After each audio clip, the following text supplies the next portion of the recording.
बेकार नौजवान शाहजैब एक आम सा लड़का था। उम्र करीब 82 साल। पढ़ाई मैट्रिक के बाद छूट गई थी। दिन भर गली के नुक्कड़ पर बैठकर मोबाइल पर वीडियोस देखना, दोस्तों के साथ घंटों गप्पे मारना और रात देर तक सोना, यही उसकी रोजमर्रा की जिंदगी थी। इसी वजह से मोहल्ले वालों ने उसे बेकार का टैग दे दिया था। मोहल्ले के बुजुर्ग उसे देखकर सिर हिलाते हुए कहते, इस लड़के का कुछ नहीं हो सकता। उसके पापा, जो कि रिटायर्ड क्लर्क थे, अक्सर समझाते, बेटा कुछ सीख ले, जमाना बहुत आगे निकल चुका है। मगर शाहजैब के कान पर जूं तक नहीं रेंगती थी। एक दिन उसकी मां बहुत शांत थी। रात के खाने पर उसने बस इतना कहा, बेटा अगर हम ना रहे तो तू क्या करेगा। ये बात सीधे उसके दिल में उतर गई। मां की आंखों में वो उदासी थी जो हजार भाषणों से ज्यादा असरदार थी। उस रात शाहजैब को नींद नहीं आई। वो छत पर देर तक आसमान को ताकता रहा। उसे ऐसा लगा जैसे तारे भी पूछ रहे हो, अब क्या सोचा है। अगली सुबह वो जल्दी उठा, मोहल्ले की दुकान से अखबार खरीदा और नौकरियों के विज्ञापन देखने लगा। एक ऐड पर उसकी नजर टिक गई, फ्री डिजिटल मार्केटिंग ट्रेनिंग, सीमित सीटें। मन में थोड़ी झिझक थी, लेकिन मां की आंखें याद आई और उसने फॉर्म भर दिया, क्लासेस शुरू की।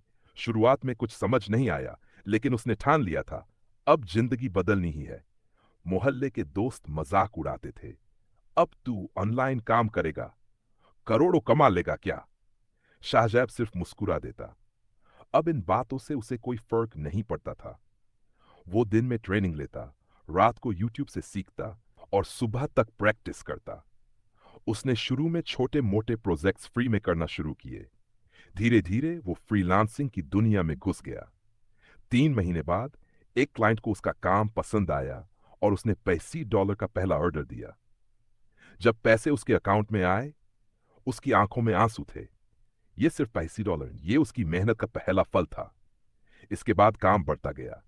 उसने अपना प्रोफाइल और बेहतर किया, और फिर एक दिन एक अमेरिकन कंपनी ने उसे रेगुलर रिमोट जॉब ऑफर कर दी। अब शाहजैब की जिंदगी बदल चुकी थी। जो लड़का पहले गली के नुक्कड़ पर बैठा मिलता था, अब वो सुबह जल्दी उठकर टास्क प्लान करता, क्लाइंट से कॉल पर बात करता और अपने जैसे नौजवानों को फ्री में गाइड करता। मोहल्ले वाले हैरान थे, ये वही शाहजैब है। हाँ, वही था। लेकिन अब उसके चेहरे पर आत्मविश्वास था, बातों में मकसद था और आंखों में चमक। कुछ सालों बाद शाहजैब ने यूथ टेक स्किल्स नाम से एक प्लेटफॉर्म शुरू किया, जहां वो फ्री ऑनलाइन कोर्सेज देता था। हजारों नौजवानों ने वहां से सीखा, रोजगार पाया और अपने घरों की हालत सुधारी। एक दिन वही बुजुर्ग जो कभी कहते थे, इस लड़के का कुछ नहीं हो सकता, वो उसके पिता से बोले, बधाई हो, आपका बेटा तो मोहल्ले की शान बन गया। शाहजैब मुस्कुराया, उसी नुक्कड़ पर खड़ा था जहां कभी बैठा करता था, और धीरे से बोला, बेकार तो सपने होते हैं जो देखे ही ना जाएं। नौजवान कभी बेकार नहीं होता, बस उसे एक चमक चाहिए होती।